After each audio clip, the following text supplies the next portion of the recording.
Welcome back to the Neuroscience Meets Social and Emotional Learning podcast for episode number 143.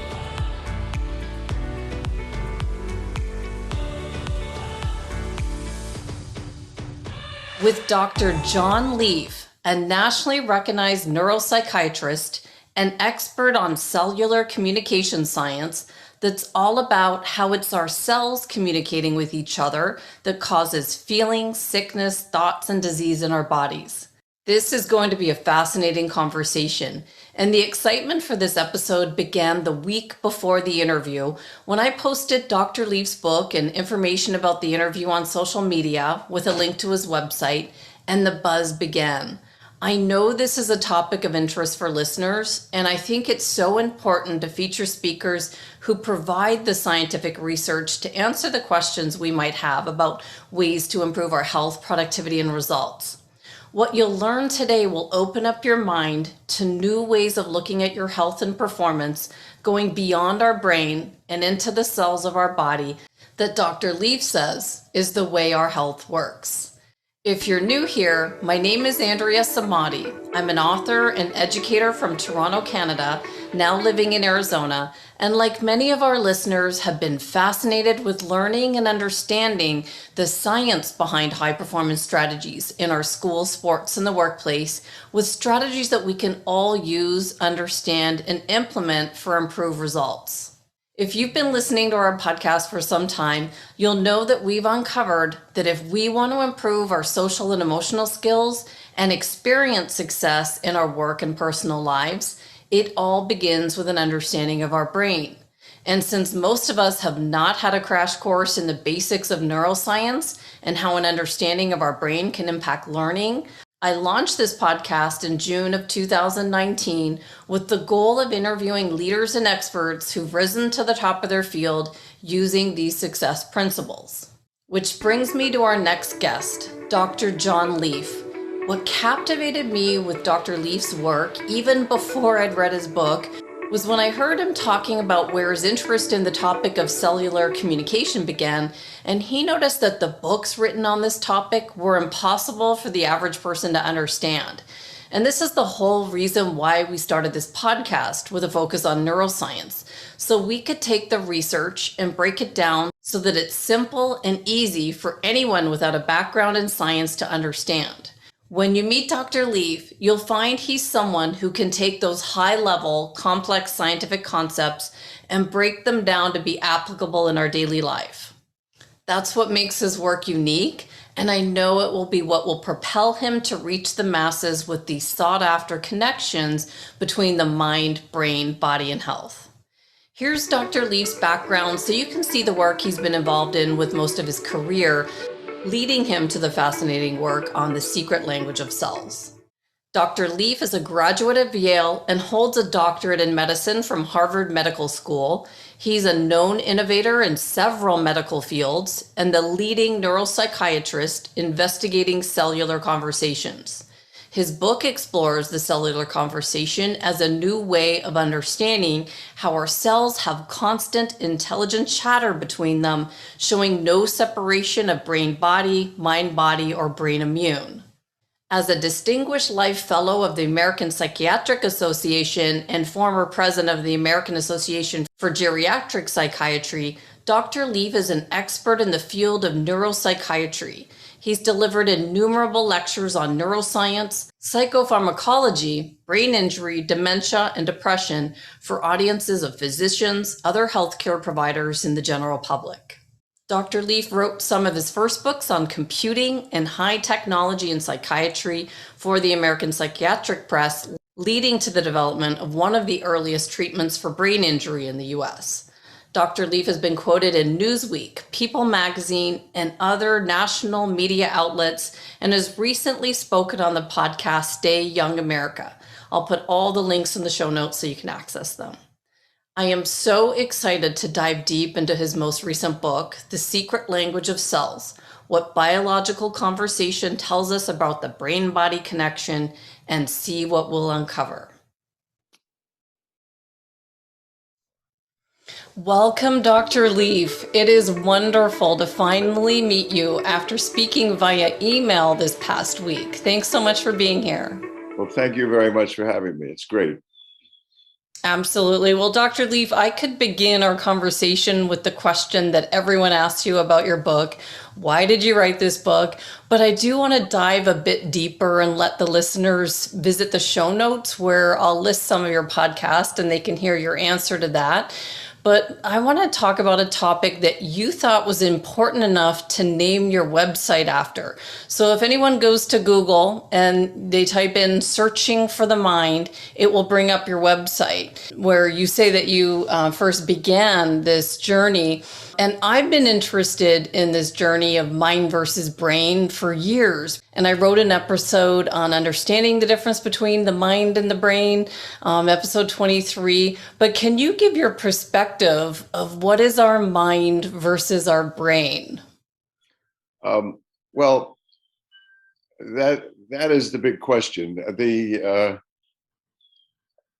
I was a neuropsychiatrist for many years. I treated I specialized in medical and neurological patients that had psychiatric issues. So I was dealing constantly with the mind and the body. I was constantly dealing with medical illness and the psychiatric ramifications of that, and how the body can be affected by mental states, attitudes, etc. And I studied neuroscience and used to lecture widely in that. And about 10 years ago, I started the idea of looking through the scientific literature. And I must say that my website has no speculation, it's all data. So I decided early that I would only include proven articles from Science Magazine, Nature Magazine, from the top journals. So everything on my website. And when I did speculate once in one of the 200 articles, and I said, I'm going to speculate. So I'm going to tell you when I speculate here as well. I like to separate what we do know and what we don't know. I have my own opinions, obviously, based upon my experience, but I like to stick closely to what is known. And there's a lot known, and a lot is being learned in the last year. And the problem really is finding out what's known and interpreting it into English, because you can't read it. No one can read this stuff. It's in journal articles filled with gobbledygook of genes and receptors and names of proteins, and almost no one can understand it unless you're right in that field. And so I learned to speak the language of molecular biology, molecular genetics, et cetera. People said, do I speak languages? Those are the languages I learned. And so I started writing articles based upon the review, the top review articles in the top journals. And I would write a post every week about what is mind? Where is it in nature? Is it in the human brain? Well, it's not. Obviously, the mind is somehow connected to the human brain, whatever the mind is. And I just want to state also, which you also alluded to in one of your communications with me, is that we have no idea what the mind is. In other words, basically, there's no scientific definition of mind. There's no scientific definition of consciousness. There's no scientific definition of intelligence in nature.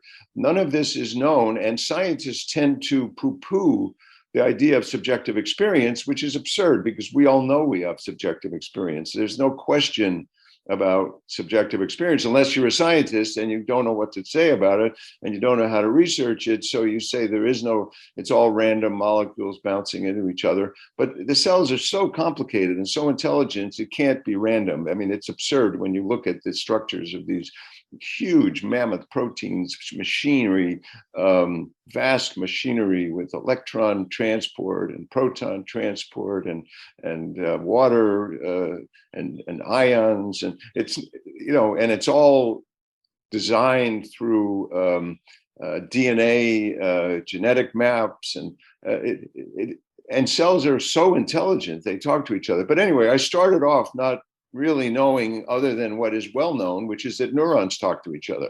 So neurons send signals. Everyone knows that. We learned that in school. Neurons send neurotransmitters between each other. And this conversation goes on in the physical brain.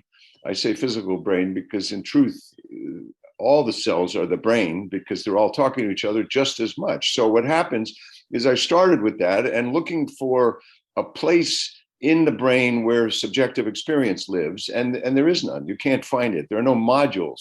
There's no, they used to think there were modules in the brain, but there aren't. Each cell is highly connected to many other types of sensory data. Each cell is connected to many, many centers.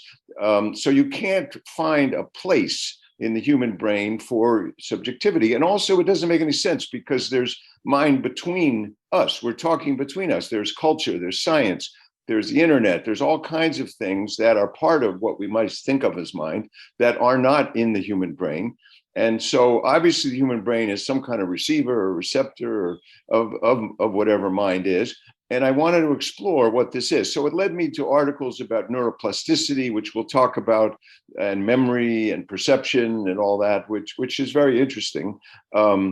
Because we know that, for example, perceptions, which is the main external stimuli we're getting, and we create the perceptions out of expectations, these perceptions trigger networks of genes that affect our immune system that can be measured. So we have a measurable effect of mind, of perceptions in the physical body, but we still don't know what that is and what is a perception. And we talk about memory, and we have an example, which I'll come back to, of how cells make memory and how new cells consolidate and how we can use that for help traumatic experiences, for example. But this is all controlled by the immune cells. The immune cells are triggering these new brain cells. But anyway, so I went through articles. I was writing my posts every week, and it led me to animal brains, and I did posts on a lot of the animals, and then I got smaller and smaller, and I had the honor to write an article with a famous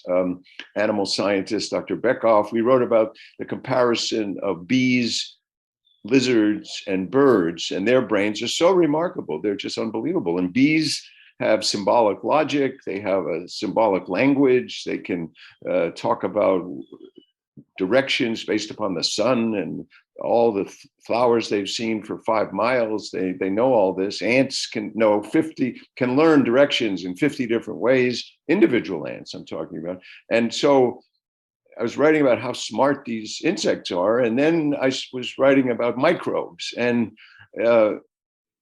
it's just remarkable how intelligent microbes are, and how can that be when it's just a cell? So, I mean, my conclusion now and my next book is about that there are brains at every level. There's a brain at the cellular level. There's a brain in the molecules. There are these networks that are just like our brain that are inside the cell.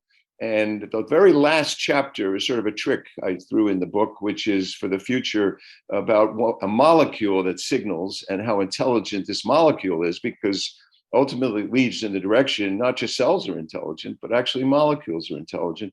But again, I've stayed with the facts.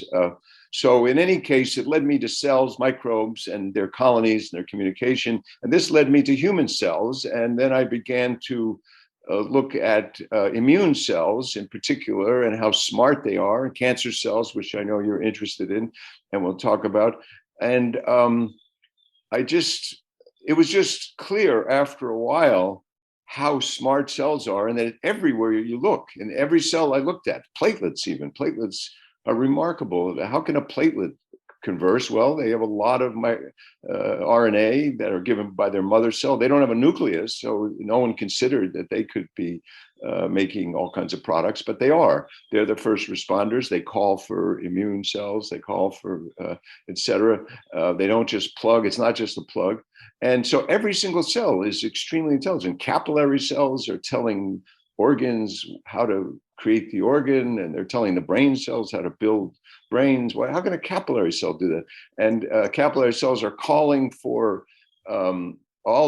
all across the body, sending signals, send me this cell, send me that cell, and then they send directions and they follow the cell up. So it just became apparent to me that this is how it works, that it's not, I mean, everyone knows neurons talk, but now it's very obvious from my book, I think, that all cells talk, and that is the basis of how life works and how all physiology and all the new medical treatments are based upon these signals and based upon this conversation. When you use a virus and a T cell to fight cancer, you're basing this upon knowing that there's already communication that's occurring through these from cell to cell. So everything, it turns out, in life is based upon cells, and the whole definition of life has to be changed, because there is no definition of life, because Zimmer wrote a wonderful book recently about how do you define life? And what he did is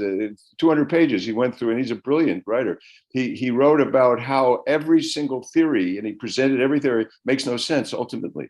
I mean, you can't say it involves reproduction, because if so, what about a neuron that's not going to reproduce? Is it alive? Obviously. What about someone who's past reproductive age? Are they alive? Obviously. So he debunks every single definition, because usually if you ask a scientist what is life, it's a cell that can reproduce and metabolize.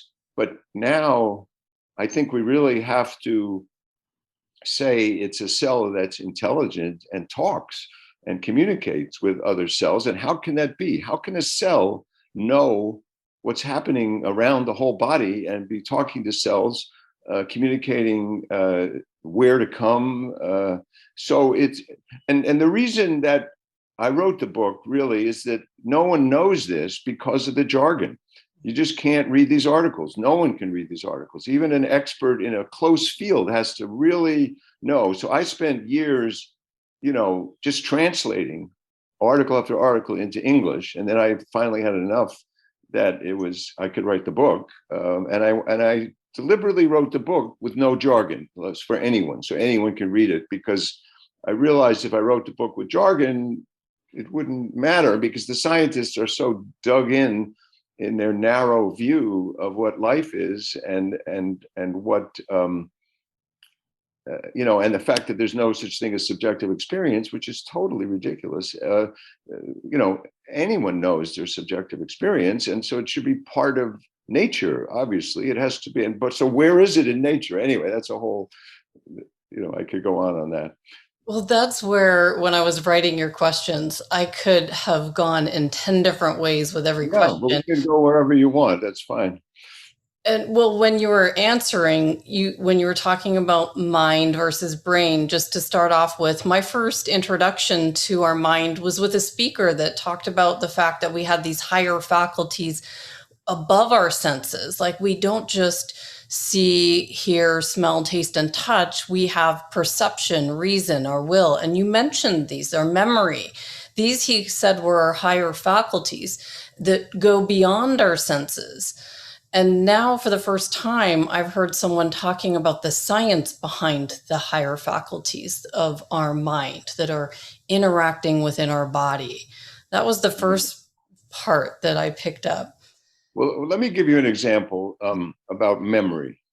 Well, I already mentioned that perception, cells respond, and we respond to external stimuli. So where you are, and cancers, of course, respond to where you are, the environment, the chemicals, the temperature, the situation, and they trigger genetic networks inside cells that can change, 500 different genes and make a totally different cell, as a matter of fact. So, but let me talk about memory. So when the fetus is born, it produces a trillion brain cells, neurons, and then it gets rid of most of them, down to about 86 billion, a mere 86 billion. And it gets rid of those almost a trillion cells without any scar tissue. It sort of systematically cuts them up and digests them and reuses the material. So it's not like it creates a scar or anything like that, which is quite remarkable.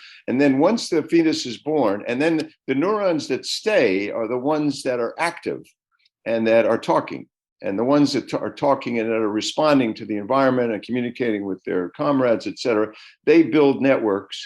And we'll come back to it, but the way we use our brain, the brain is extremely dynamic. No one realized how dynamic these cells are, and that the way we use our brain creates these circuits in the brain. So that's why I always say that people need to have meaningful activity, and we can talk about what meaningful activity is, because that's what builds the brain. And I have an article about how elderly people that are active, their brains are much better than younger people, which the prejudice today is the opposite. Even though in the old days they were considered wise, now they're considered senile.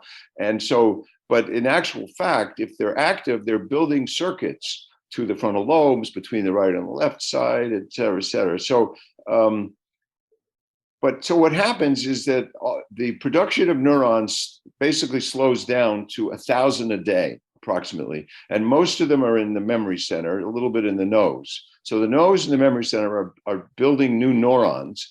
And the way, when we remember something, a new neuron in the memory center gets involved with that memory. And then that memory gets consolidated when we sleep. It starts communicating to other cells, and the new memory gradually overtakes the old memory and becomes stronger, younger cells. So what I always tell people is that because of this remembering, building new structures in the brain, you can use this to help with traumatic experience. So for example, you have a traumatic experience, everyone does. What you can do is remember, and with the new memory, like typically, if you remember something, now it's not a car, but it's a Chevy. So it gets more detailed. So the new memory, you add factors like love and self-worth, good things that have happened recently. Is that Joseph Ledoux's work? He's centered around memory consolidation and getting rid of those bad memories. Right, except that he doesn't really believe in mind, but he's a brain expert and wonderful stuff on the brain. But yes, but the reconsolidation is well known. I mean, this is a fact. So that's totally proven. And so if you add positivity, then the new cell takes over, builds new networks, gradually replaces the old memory. The old memory doesn't go away. It's still there, but the predominant one becomes this new recollection. Every time you remember something, a whole new memory is created. And so you can gradually lessen the impact of the traumatic event. So that's just one. Now let me just, so how does that new brain cell, so no one thought that there was immunity in the brain. No one thought immune cells. What? And people didn't think that brain cells could regenerate, right? So you're talking about building new brain cells, and now there are 1,000 new brain cells every day, and that all through life, even late life. And those, most of them become memory cells. Some become smell. So smell, and there are a couple of other areas, but that's the big one. So what happens is that no one knew that there were immune cells near the brain, and they thought that the one immune cell in the fetus goes to the brain. It's actually a macrophage. It's a white blood cell, and it stays there. And then it builds a family. It has children, and it stays in one little area. That's the microglia, and that becomes one of the main brain cells. So that's there. But the T cells never get into the brain unless there's a break and a disaster and an infection.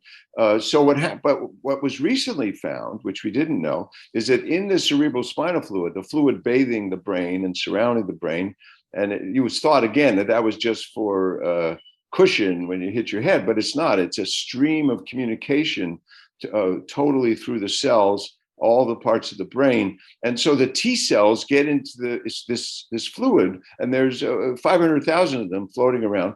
And so when we get sick, so normally the T cell sends a signal to the neuron saying, keep cognition going normally. But when we get sick, the T cell, this is really strange, sends a signal to the neuron to create the sick feeling. So that feeling we get where we have to lie down, we have to take care of ourselves, that's the T cell says, you're sick. We need to use the energy to fight the infection. this body should lie down and take care of itself. And they create the fever. And all this is done through a neuron, but it's instructed by a signal in the T cell. Now, when we're healthy, it's only the T cell can tell the neuron to get rid of the sick feeling. Likewise, when we get the T cell sends a signal to the neuron to keep making memory cells. And the stem cells continue to do that, and the memories are built in the hippocampus region. But when we have depression from whatever cause, there's less brain cells. And the way this happens is the T cell sends a signal to the neuron to stop making so many memory cells, and you get the brain fog from the depression. Now, in acute stress, the production can go up, actually. Acute stress can be positive when you're working hard on a project, but if the stress goes on and it's chronic, then that same signal will get rid of stop the memory cells, and you get the brain fog again. And again, it's the T cell, it's the communication. So at some point, I want to talk about this whole thing they're called neuroimmune circuits. And they are incredibly important and incredibly active. It's how immunity is affected by meditation, and it's how acupuncture works, which is new discoveries also recently. So I'm not sure where I should go with this. We could go in several directions. Yeah, maybe go into that right now, because I definitely wanted to talk about when cells are communicating what we should know. I know we should all know about cancer cells and definitely inflammation, because Right. we all know that's the precursor for chronic disease. So And cancer. and yeah. So Yeah. could you go into what's Yeah. going on, what should we know? What should everybody know about their cells? I was saying before that all the cells are talking. The capillary cells, the gut cells, the skin cells, they're all talking, and they talk to the immune cells. But one of the most dramatic communications is the immune system and what we call the brain, which really should be everything. No one knew how incredibly close they are and how important they are. So these are called neuroimmune circuits or neuroimmune reflexes. And what happens is it goes in all directions. So I call it the wired brain and the wireless brain. The T cells are moving around and they're talking to the neurons that are kind of fixed, but they change also, but not dramatically, like a T cell traveling around the body and sending signals as it goes. So in the direction of the immune cell to the brain, I've already given you a number of examples of how it tells it to make new brain cells, how it tells it about the sick feeling, et cetera, et cetera. But in the other direction, the neurons can create inflammation, or they can trigger signals, cytokine immune signals that help immunity, help or hurt. Inflammation is a very, very complicated subject.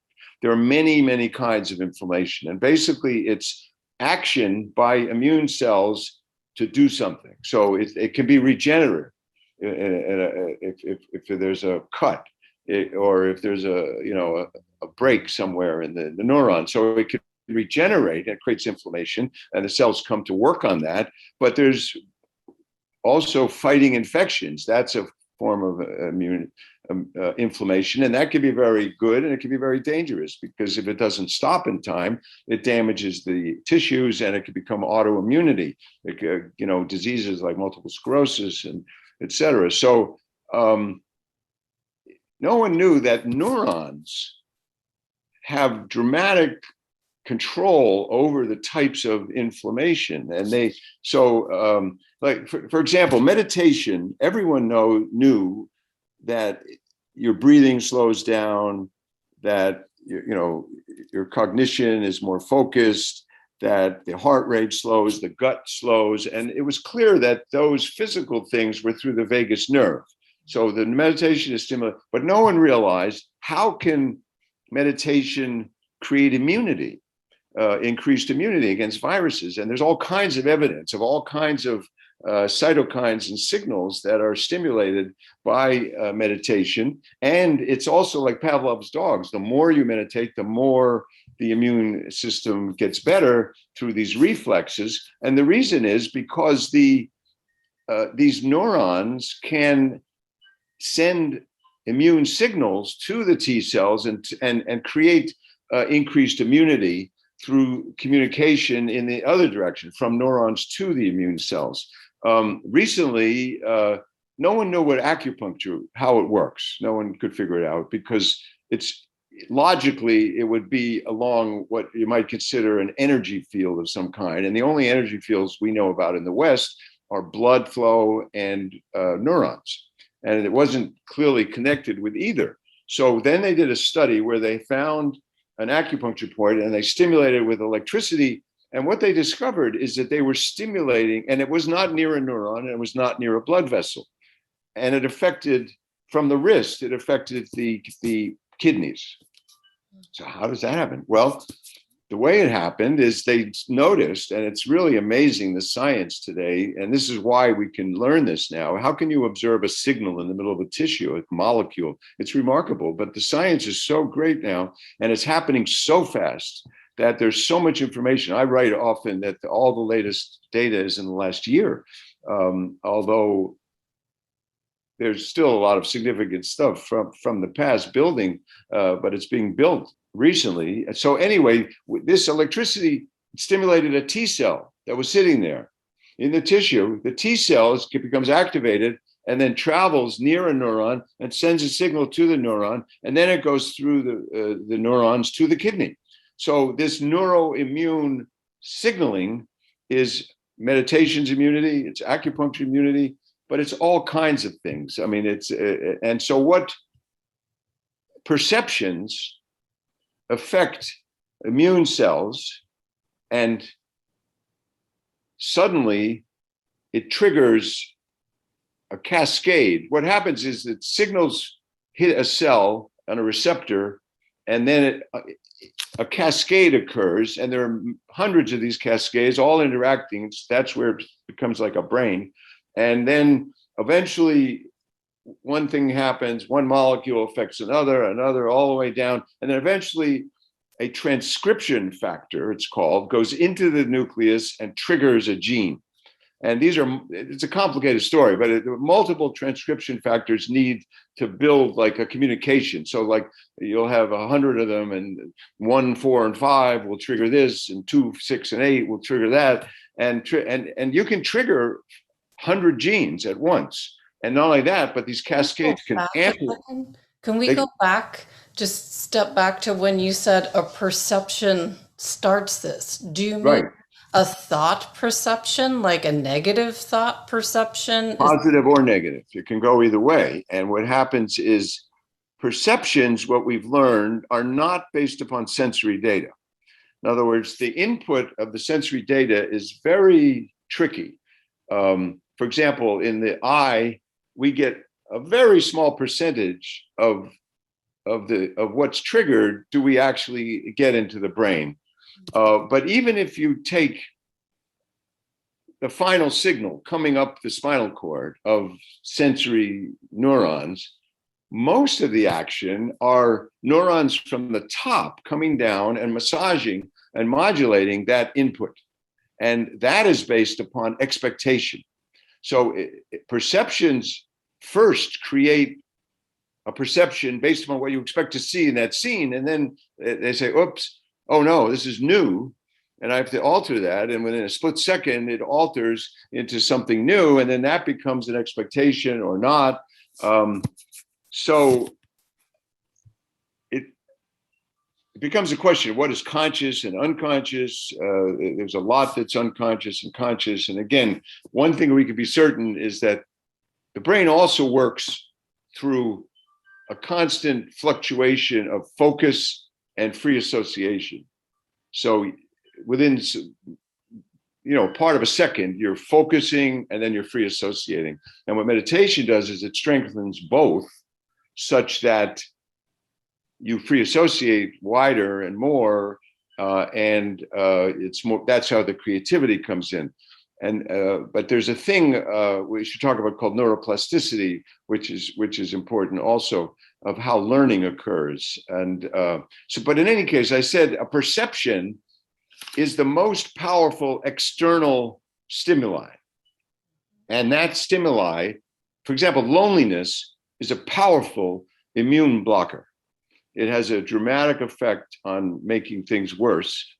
For immunity, then you have a threat signal, the fight and flight signal, again, affects the immunity in a certain way, but positive influences affect the immunity in different ways. Meditation, which is conscious brain activity, that's one of the things you can say is conscious, because you're directing, and the more you can focus and direct, the more we become conscious and not random.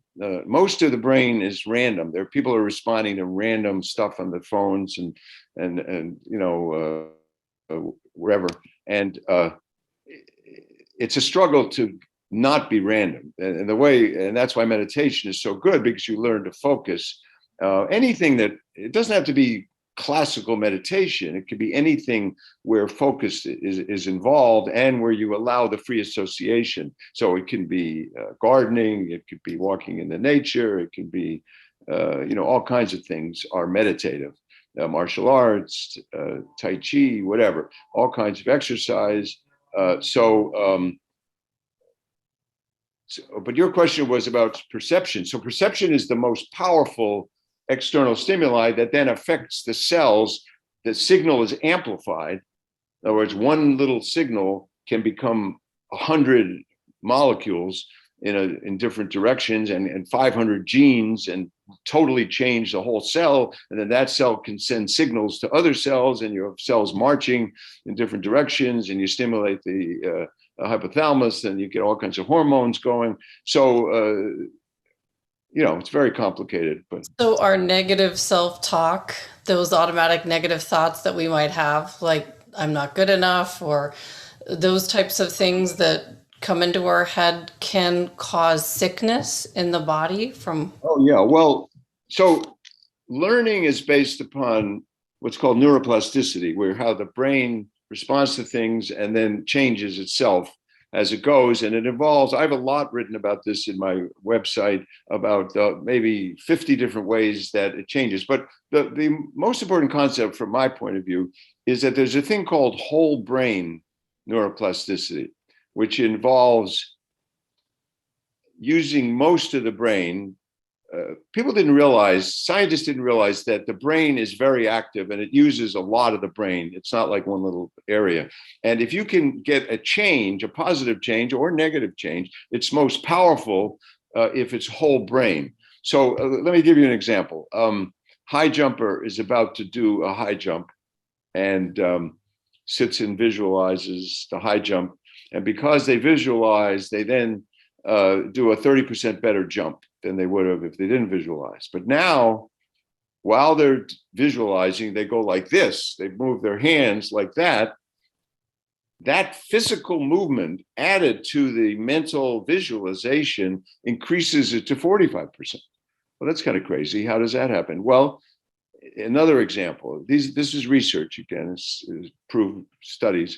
Mathematics teacher teaching two exact same classes to young students, and in one they don't point and the other they point. They're always pointing, this and this, and the students associate the pointing to the thing. The math is 15% better with the pointing. So what does this mean? Well, we all know that certain things are powerful experiences, like a musical experience are powerful.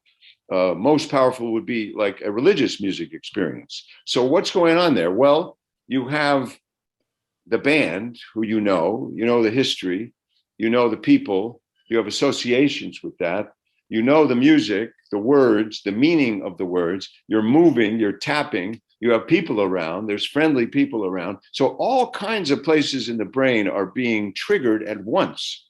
And that whole brain creates a memory that's extremely powerful. And so, but the way we use our brain is what determines what it will become. So if you use it for negative purposes, you'll create negative circuits. If you use it for positive circuits, it'll be positive. So it's important that people do not just activity, but meaningful activity. And you mentioned expectation in there, the expectation of what you want your outcome, whether it's sports or academics. Yes, it's very important, and it does affect things. And we can't quantitate it at this point, but it definitely is happening. So, you ask how mind can affect physical illness. We don't know, but we do know. We sort of know that these same principles operate, and that we're affecting the immune cells. We're affecting the neurons. By the way we think is affecting at the cellular level and at the genetic level. So this leads me to my question for you, the big one that I know that you would say science hasn't proven that yet, but I wonder just what you would think. So the story is my mom was diagnosed with cancer in the late 90s, and she was given, it was uterine, and she was given a 15% chance of survival. And I also have a friend who was recently diagnosed with a brain tumor. So I'm thinking more along the lines of what I could tell my friend's daughter to help her, because my mom had a powerful success story. So she told me that she did this activity. She was very much into the mind, and she would go twice a day into her body, like with her thoughts, and imagine a person with an axe chopping up all the cancer cells. And she would go from head to toe for every part of her body. And this was the only thing she did that was different. She was the only one in her group that beat cancer and remains cancer-free to this day. And the surgeon wanted to bring her back and have her explain the story, and she didn't, because she said, people are just going to think it's crazy. And she told me about it because I started to have an interest in this. But what do you think? Can the mind influence my mom's cancer in that way? With your knowledge of the cells, could she have destroyed the cancer cells with her thoughts? Well, it brings up many questions, and the answer is yes, it could. But do we know that it did? No, we don't. So there is the curing of the cancer, and there is the mental state improvement where you don't cure the cancer. There's two aspects to this, because we all die, and we all have to have an attitude to deal with that. And we like to avoid that in one way or another. So, I mean, these recent experiments with psychedelics, which are not so recent, actually, I wrote articles on that, and 45 years ago at Harvard ran a course on the research into psychedelics, and it was clear at that time that you take 80 dying cancer patients who felt terrible and had these experiences. 60 of them did remarkably better and were able to die more happily. So there are clearly ways to moving in the spiritual direction of one kind or another. But so clearly, I already mentioned that perceptions influence immune cells, and immune cells fight cancers. Not so well, by the way. They're not so great, and we can go into that. Cancers are very complicated and very intelligent cells. They're like super intelligent cells that thrive on the chaos of inflammation. They take advantage in all kinds of ways that are very, very interesting, how smart they are. They communicate like microbes. They send genes to defend against medications. They build a structure that's like an organ with blood vessels. They trick the fibroblast into building a structure. They trick the immune cells into building the structure. They're remarkable cells that have taken over the machinery and altered it so they don't die, and so they reproduce rapidly, and they're very strong kinds of cells. But having said that, it is clear. So there have been studies in miracle cures, like what is a miracle cure, and remissions, miracle remissions, which is what this would be called. And they were inconclusive. In other words, there were all kinds of variables. Nothing made any sense. Some happened for this reason. Some happened with people doing like what your mother did. Some happened with other things. So, I mean, certainly it's worth a try, and it might have It might have helped it, but there's no evidence to say that it did. But I have clearly stated already how important perceptions are for immunity and how important it is to have this positive attitude where the cells are all talking in the right ways to each other, and building neuroplasticity so the brain is strong through positive behaviors and positive attitudes. So all of this could be, I mean, but again, you can't, again, it's speculation on my part to say, but there's a logical train of research that could say, yes, it could be. Yeah, so what about my friend's daughter with the brain tumor? So, what's the difference between brain cells? You've talked about it a little bit, the wired brain and then the wireless brain. Like, so the cells are immune cells, blood vessel cells, organ cells. What's the difference? Is there anything we should know versus cancer in different parts of the body versus the brain? Well, there are many things to know about that. Each kind of cell can form cancer. And some are more prominent than others because they respond to things in the environment. It could be chemical situations. It could be based upon a little bit upon genetics. You can have a genetic predisposition that then, when a certain mutation occurs randomly, it interacts with that genetic event that already occurred. Cancers, what happens with cancers is they're cells that, through the chaos of inflammation, develop mutations in various places. And most of the mutations don't matter and we don't get cancer. And every cell gets mutations. But when the mutation occurs in one of 4 or 5 very relevant areas, then it becomes more important. So, for example, one of them is a signal, there's called apoptosis, cell suicide, directed suicide. Cells commit suicide when they're faulty and they know they should get rid of themselves. It may be filled with viruses, they may be just defective in various ways. So that pathway, if you get a mutation there, suddenly they're not killing themselves and you get an abnormal cell that lives longer. Then there are pathways of repair of mutations. And again, that can be damaged. And then there are pathways of the cell cycle is triggered where new cells are made. Neurons only do that for those 1,000 cells, but the gut cells, skin cells are making millions of cells every day, platelets, white blood cells. So in fast producing cells, there are signals to divide, make more cells. And there are signals to grow.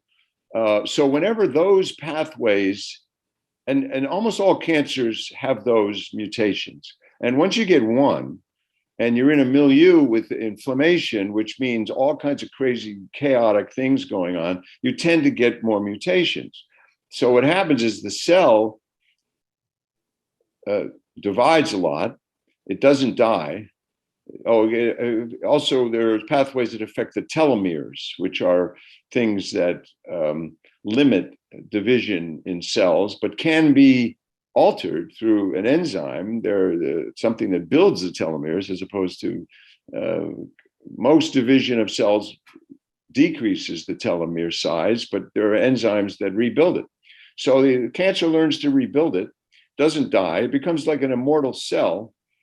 And like microbes, it's smart and it knows how to talk to its colleagues. So it's talking to other cells. It builds a colony and it manipulates the signals of the local cells to get blood vessels for it, to build structures for it, and it builds an organ. It alters its mitochondria, and then cancers love 2 kinds of signaling. Again, signaling can be chemicals secreted, which we've been talking about. They can be in little sacs that they put, like DNA or important molecules in little sacs, and send those sacs.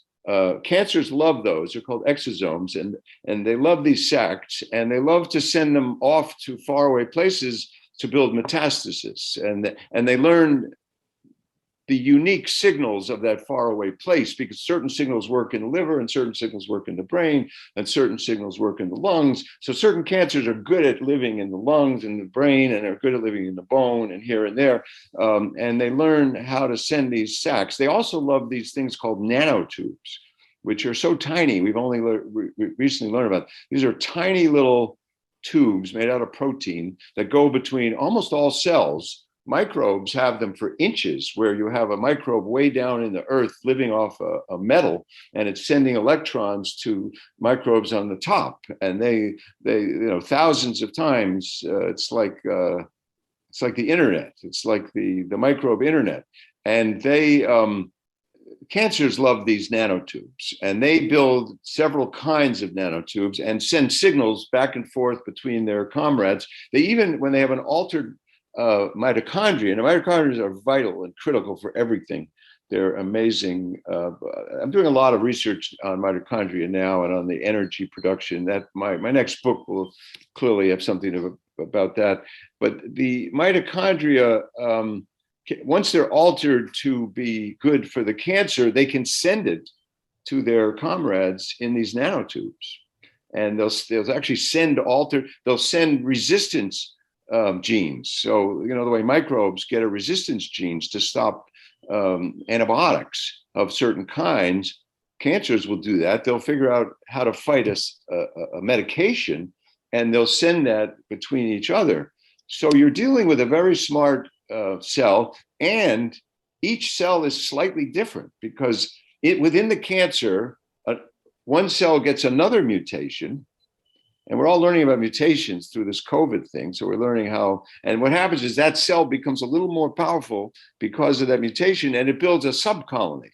So cancers have subcolonies, and that's why it's so hard for T cells to get them, because T cells are good at short battles where they overwhelm the virus and the bacteria, and they make millions, and then they calm it down after a while. But if they have to fight for a long, long time, and fight different subsets, they're not so good at that. And that's why T cells don't always get the cancers. And that's why we're now altering T cells, sometimes with viruses, sometimes with other things. We're creating ways that the cancer can, that the T cell can go after this little subset and this little subset, but it's very complicated. And each cancer is different. That's what's so hard about it, because you have to have almost a unique treatment for each one. But the more we learn about how cancers live and what their signals are and what their patterns are, the more we'll be able to defeat them. But again, whether mental things change enough. One thing about brain cancers that are very interesting. So there are basically 5 or 6 cells in the brain, and each has its own cancer. So there's a neuron, neuroma, it's called. There's the astrocytoma. There's the microglia. Each of them, astrocytes are one of the main cells, and they divide a lot. And they're one of the main cancers. And they tend to have synapses that are electrical in nature. So these cancer cells, what they do is they create electrical synapses with neurons, and they take the energy from the neuron. They're very, very clever. So each of the brain cells are different, and they have different cancers. Got it. So with all of your knowledge on the cells, let's just say you were told yourself that, Dr. Lieff, I'm sorry to say that you've got cancer. What would you do? With everything that you know, what would be your first step for getting yourself to the other side? Well, if I had skin cancer, I'd get it removed. Well, clearly, some cancers need medications. Clearly, you have to keep a positive mental attitude, because fundamentally, we're all going to die, and no one wants to realize that. So no one realizes that we are beyond this body. The mind is beyond this body. So we have to figure that out at some point in order to have peace as we pass on. No one's figured out how to stop this thing. called death. And we don't tend to do that. So having that mental attitude is very helpful. And the kinds of things your mother was doing was really a meditation, of an anti-cancer meditation that is certainly worth doing. There are other meditations of that kind that are certainly worth doing. I didn't talk about how important other things. So food, sleep, exercise, meaningful thought, meaningful activity, spending time in nature, and remembering. These are the keys to health, as far as I can see. So to mention each of them, sleep is very, very important. And it's where memory is consolidated. It's where the brain decides what's important, what's not important, and emphasizes, keeps this cell, keeps this circuit, and all the circuits are basically detached in sleep, and then some are emphasized and some are de-emphasized. Sleep, in the deep sleep, so different kinds of learning, you need to sleep. That's why children need to take naps after they learn something. That's how they learn. But the important thing we've learned about sleep is that during sleep, neurons shrink in half. And there's a flow of, a cleaning flow of the fluid that becomes dramatically better when the neurons shrink. It makes room for it. And this is what gets rid of the clogged proteins that cause degenerative disease like Alzheimer's. This is what normally, and there are other cleaning processes. So in order to have the cleaning process, we need to have sleep. That's one thing. We also need to eat properly, because what happens is that if you eat chemicals that the body doesn't understand, it takes up energy and time, it clogs the system. That's why it's so important not to eat chemicalized food. The other thing, and certain foods have miraculous things. I mean, almost all of our medications have come from plants by accident. They're all accidents. And plants have thousands more. So like a blueberry isn't just one thing, it's like 1,000 different things, and it's better than a vitamin. A blueberry has 1 million things in it, whereas a vitamin has one that may be helpful. We don't even know for sure. So, you know, whole foods, no chemicals, a lot of vegetables, and berries are magic. And then exercise has a miraculous effect on neuroplasticity. It creates, after you exercise, there's a period where the brain can learn new things. Wow. Dramatically better, but it can learn good or bad things. Again, if you take a mouse and you exercise it, and then you give it cocaine, it'll become more addicted more rapidly right after exercise. So you'll learn addiction better, but you'll also learn your positive thinking better. So after exercise is when you want to emphasize learning, positive thinking, etc. I already went over how dramatic it is to have meaningful activity, and the whole brain plasticity, which includes motivation, attention, movement, a good thing to be doing, charity, somehow helping people. All of that is vital for brain health, for body health, and for immune health. And then it's surprising, but walking in nature is, it's a unique thing. Now, I don't know if, you know, this is crazy thought, this is speculation. You know, we're so complementary to plants, you know, and I do talk about plants and how microbes and plants talk in my book, and how they talk through the whole forest and all that. That communication is going on, and they defend each other. The plants defend each other. So plants are remarkable, and they have consciousness, and we're complementary with them in that they make CO2, oxygen. I mean, we're totally bound together. I don't know if that has anything to do with it or not, but I do know that if you put an EEG in your cap and you just walk into nature, you're already meditating. So if you're in the hospital and you just have a little plant there, people get healthier. If you live in an apartment and you can see a tree, it's better. Anything of nature that you can do is extremely beneficial to the brain and brain health, body health, immune health, et cetera. So those are sort of the pillars of health based upon cells. Fascinating, fascinating. I'm just loving this. And Dr. Lieff, I could keep asking you questions, but I know that when your second book comes out, I'd love to have you back on to just go a little bit deeper, because this is a good start. If anyone picks up your book and goes to the table of contents, chapter 8 is about your ideas on cancer that you've gone deep into. And then there's another chapter on inflammation. Those two chapters really I think are what everyone should understand about our cells and health, and the tips that you've given. Can we just add, like, there's one last thing that you've touched on a little bit, and I know the answer is that we don't know, but how does a cell, like a liver cell, know what it's supposed to do? Is there some sort of intelligence within these cells? Going back to the mind and consciousness, how would it know what it's supposed to do opposed to a different cell? The scientific answer that we know is these transcription factors.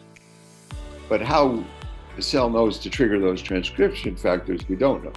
But we know that the uniqueness of the liver cell is because this set of factors have been triggered and it makes it into a liver cell. But how that liver cell knows how to talk to the pancreas cell and how it talks to the fat cell, how it knows how to talk to the muscle cell and the brain cell and the blood vessel cell, we don't know. And how the capillary sitting in the liver can tell the stem cell what particular cell to make in the liver is wild. I mean, it's just completely crazy. What my book shows, again, I don't say that because it's pure science. I wanted to keep it pure science. The only speculation is a conclusion where I ask questions. But there's no question that my book shows that these cells are intelligent and that they're talking to each other and that they know a lot and that they are sending signals back and forth and back and forth. And that cell knows it's a liver cell, and it knows how that it's supposed to talk to 5 other cells in a particular kind of way, and it does that. How does it even know there are other cells? I mean, it doesn't make any sense unless there's intelligence throughout. So to me, searching for the mind in nature, my speculation is clear. I think that nature, that mind and intelligence and consciousness are a fundamental, they're physics. They're like matter and energy. They're a fundamental aspect of nature that is in everything. And then Ray Kurzweil's comment is that this showing the cells are intelligent, how does that imply that the larger intelligence, our intelligence, how is it related to the cellular intelligence?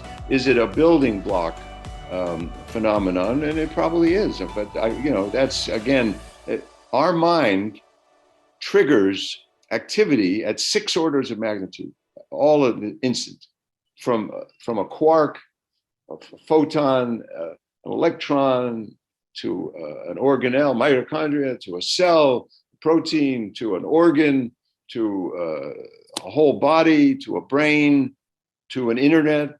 All of that is triggered at the same second, at the same moment. So mind exists on all those levels, I believe. But that's, again, a speculation. So I believe that as well. I can't wait for your second book to come out. When's it coming out so I can? Oh, I don't know. I'm doing a lot of research. I'm